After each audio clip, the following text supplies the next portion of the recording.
After the hurricane hit, every house on my street was gone, except mine. And instead of thanking me, my HOA demanded $10 million, claiming my home somehow caused the storm. What happened next turned my peaceful life into a courtroom war. Before we dive in, make sure you hit like and subscribe because stories like this deserve to be heard. My name's Miles Wallner, retired pilot, part-time engineer, and a man who thought peace was something you could build with your own hands. After spending 20 years flying through storms, I decided I'd had enough of chaos. So, I bought 5 acres on the edge of Louisiana, far from cities, far from noise, and designed a house that could outlast the weather itself. It wasn't fancy. No marble floors, no glass walls. Just reinforced concrete, triple-sealed windows, and a roof shaped to push the wind aside. I built it myself, piece by piece, with a storm shelter beneath and solar panels above. The locals called it a bunker. I called it insurance against stupidity. A few months after I finished, I met the people who thought they owned the horizon, the Maple Creek HOA. A neat row of pastel houses, trimmed lawns, and smiling faces hiding sharp smiles. Their president, Karen Delmont, showed up on my doorstep with a clipboard and perfume strong enough to stun a horse.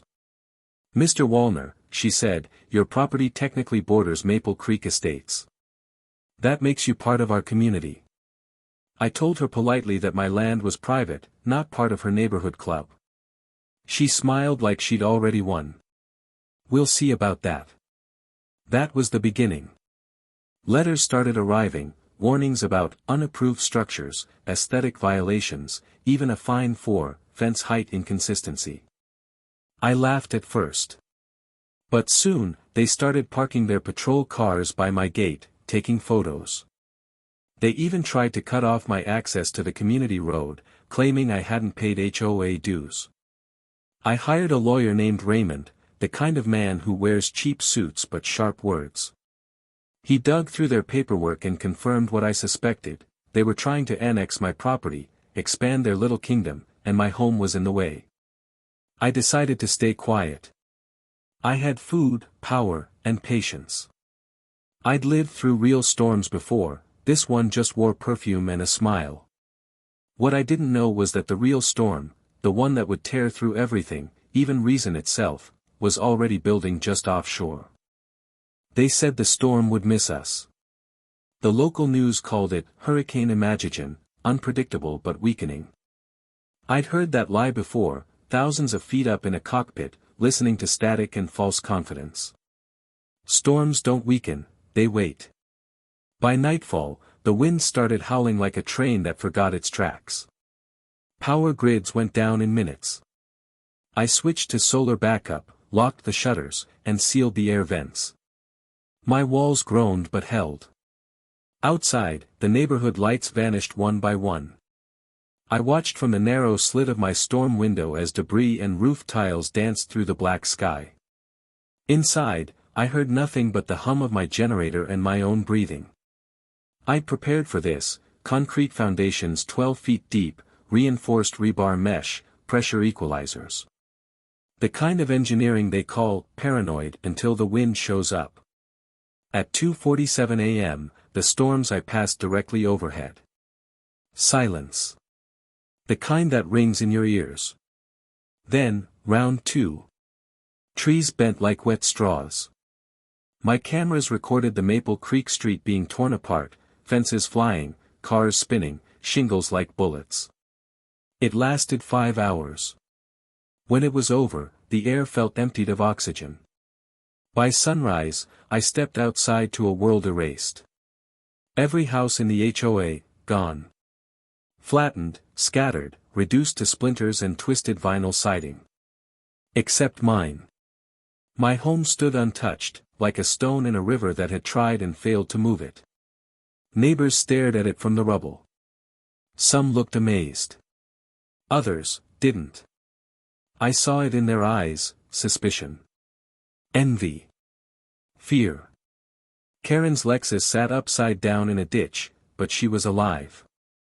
She walked toward me through the mud, mascara running like war paint. Her first words weren't, "Thank God." They were, "What did you do?" I told her I didn't do anything, I just built smarter. She pointed at my house like it was a weapon. "Don't lie.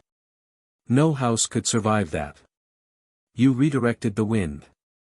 That's how it started. Before the floodwaters even dried, whispers turned into accusations. Within 48 hours, the HOA filed a claim. Property damages caused by structural interference. They were suing me for surviving. At first, I thought the lawsuit was a joke. A $10 million claim, for altering the storm's path. I remember sitting at my kitchen table, holding the legal notice, reading the words twice just to believe the stupidity was real. They accused me of creating atmospheric imbalance through unregistered structural modifications. Translated: my house stood, theirs didn't, therefore I caused it. 2 days later, a drone buzzed above my roof. Then 3 news crews came next. A reporter shouted through the gate. "Mr. Wallner, is it true your home redirected the hurricane? Are you a retired military engineer?" That's how fast the internet builds monsters. They found my old patents, twisted them into conspiracy. Pilot builds secret storm weapon. Man engineers hurricane shield. Every headline more ridiculous than the last. Karen fed it all. She stood among the ruins of her pastel kingdom, holding a microphone like a queen addressing her broken subjects. This isn't natural. No home could survive that without tampering. We deserve answers, and restitution. Behind her, HOA members nodded solemnly, as if they hadn't spent years sending me fake fines. My lawyer Raymond called it what it was, a cash grab dressed in science fiction. He said, "They're broke, Miles. Their insurance won't pay, and your survival ruined their claim. You're the villain because you embarrassed them." The court summons arrived within a week. HOA v. Wallner, seeking $10 million for environmental disruption and negligent design. They claimed my roof shape redirected air currents, creating a vortex effect that magnified damage to surrounding homes. Raymond laughed. I didn't. Because behind the laughter, I saw the plan. They weren't after truth, they were after property. My property. Anonymous letters started showing up, "Sell now, before they take it." Karen's people drove past at night, shining lights into my windows. Someone even dumped debris in my driveway to make it look like I'd hidden evidence. That's when I realized, this wasn't about a hurricane anymore. This was about control. They couldn't stand that one man prepared better than the system. And they'd rather destroy me than admit it. The lawsuit was just the first wave. The second was pressure, quiet, strategic, and suffocating. A week after the papers were filed, the county inspector showed up without notice. Said he was following up on anonymous complaints.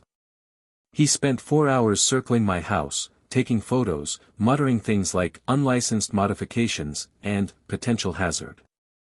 By evening, I had 3 new citations: non-compliant foundation, unauthorized solar system, and my favorite, aesthetic inconsistency with neighboring properties. Funny thing, I didn't have any neighbors left. Raymond called it bureaucratic warfare. He told me the HOA had connections inside the planning office. Karen's brother-in-law was a county surveyor. "They'll try to drown you in paperwork until you sell," he said. I told him I don't drown easy. Then came the vandalism. Someone cut my security wires one night. Another time, my generator fuel line was slit open. Every time I fixed one thing, another went wrong. They wanted me paranoid, to make me react, slip up, give them something to use. But paranoia and discipline looked the same on the outside. So, I started documenting everything: photos, logs, timestamps, every visit and threat. Then the story hit national news. Hermit engineer sued by HOA for surviving hurricane. Half the country called me a genius. The other half called me a terrorist. Karen loved the attention. She gave interviews in front of her destroyed home, tears carefully rehearsed.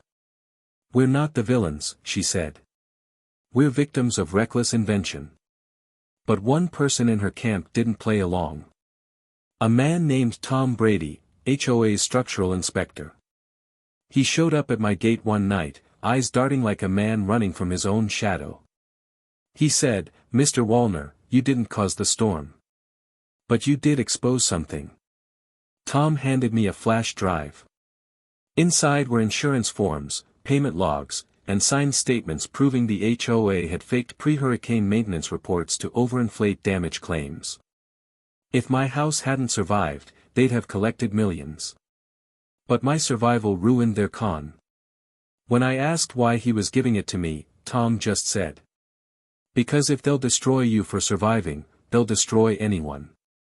That night, I knew, the storm wasn't over. It had just changed shape. Courtrooms have their own kind of weather. No thunder, no wind, just tension so heavy it presses against your ribs. When my hearing finally began, the HOA came dressed for war. Karen sat at the front, pearls gleaming like trophies, flanked by 2 lawyers and a row of sympathetic faces. To them, I was the villain, a man who weaponized architecture. Raymond whispered, "Let them talk first." Their lawyer stood up, words smooth as oil. He painted me as a rogue inventor, someone who interfered with the natural order, someone obsessed with control. Every sentence sounded like it came from a sci-fi script. I almost laughed, until I saw the jurors nodding. Then Raymond stood. He spoke for less than 5 minutes. Didn't raise his voice once. He simply said, "Your Honor, before we continue, we'd like to submit new evidence." He connected a laptop to the court screen. One click, and Karen's entire empire began to collapse. Emails. Insurance reports. Audio recordings. Documents proving the HOA had filed fraudulent damage claims 2 days before the hurricane even hit. They'd pre-written their losses, counted the money, and expected nature to do the rest. Then came the whistleblower's video, Tom Brady's recorded statement. His voice shaking but clear. They needed a storm to blame. When Mr. Wallner's house survived, they needed a man to blame. Karen's face drained of color. She shouted across the room, "He hacked our files. He's lying." But the judge had already seen enough. He ordered an immediate recess for federal review. Within an hour, 2 investigators from the State Insurance Bureau arrived. By the next morning, Karen and 2 board members were in custody, charged with insurance fraud, falsification of records, and conspiracy to defraud a federal disaster program. The lawsuit vanished like fog under sunlight. The HOA was dissolved. My name cleared. Raymond looked at me outside the courthouse and said, "You just survived 2 hurricanes, one made of wind, one made of greed." I told him the wind was kinder. The reporters waited for a quote. I gave them one. They said my house caused the storm. Turns out, their greed did. The clip went viral, of course. But for me, that day wasn't victory. It was exhaustion, the kind that settles deep, like a quiet aftershock. Because storms don't just destroy. They reveal who was already broken. The funny thing about winning, it doesn't feel like you think it will. There's no music, no applause. Just silence.